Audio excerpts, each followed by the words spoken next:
Now, the head of the Wagner mercenary group admits his forces in Bakhmut have been, quote, pretty battered. But Yevgeny Prigozhin insists his mercenaries have practically destroyed the Ukrainian army. Again, those are his claims, and continue, he does, saying they will win the battle for the eastern city. Ukrainian officials, of course, dispute that claim, saying they are the ones that are keeping control of Bakhmut. Now, the U.S. believes there are about 6,000 Wagner mercenaries currently fighting there, and they are suffering serious losses. The top U.S. general saying Ukrainian defense forces are, quote, inflicting a lot of death and destruction on those guys.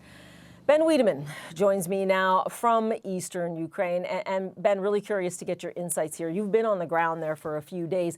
What more have you learned about the state of play, especially there in Bakhmut? And I know that you've heard from both sides in terms for each giving their position and sometimes putting forward disinformation.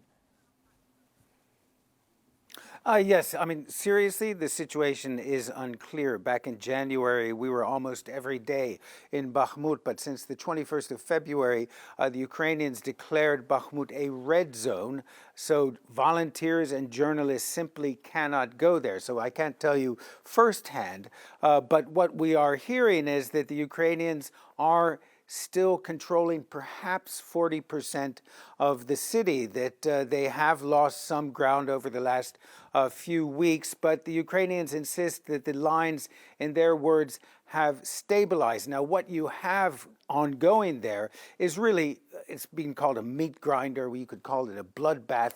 There are heavy casualties on both sides. Now, the ratio of dead Ukrainians to dead Russians, it's not clear. Some put it as much as 5 dead Russians for every 1 dead Ukrainian. Others say it's more like 1 dead Russian, or rather 2 dead Russians for 1 Ukrainian. So the battle is intense. And certainly what we've seen is that there are many Ukrainian forces deployed on the outskirts of Bakhmut. They've dug defensive positions. There's lots of armor in the area. So in the event the Ukrainians can no longer hold Bakhmut, they hold the high ground to the west of the city, and they certainly would be able to stop a Russian advance there. It's been really a battle of quantity versus quality. The Russians obviously have a huge numerical advantage, and certainly in terms of weaponry, their weaponry may be antiquated, but they have a lot of ammunition, which we've heard from Ukrainian officials that they don't seem to be suffering, the Russians that is, from a shortage of artillery shells.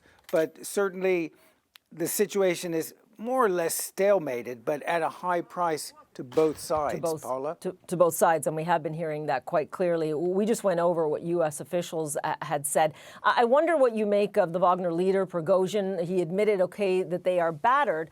But what about his claims that he's inflicting great pain on Ukraine, and the fact that he continually gives it, literally gives it, to the Russian Defense Ministry about what he needs on the ground and what he hasn't gotten on the ground? Well, we've heard him complain quite publicly, time and time again, about not receiving adequate support from the Russian Defense Ministry and specifically the Russian army. He's got a feud with those people. And at the end of the day, the force that has the resources is the Russian army. And all reports indicate that the Wagner group has lost thousands of its fighters. Now, I suggest we put that in quotation marks.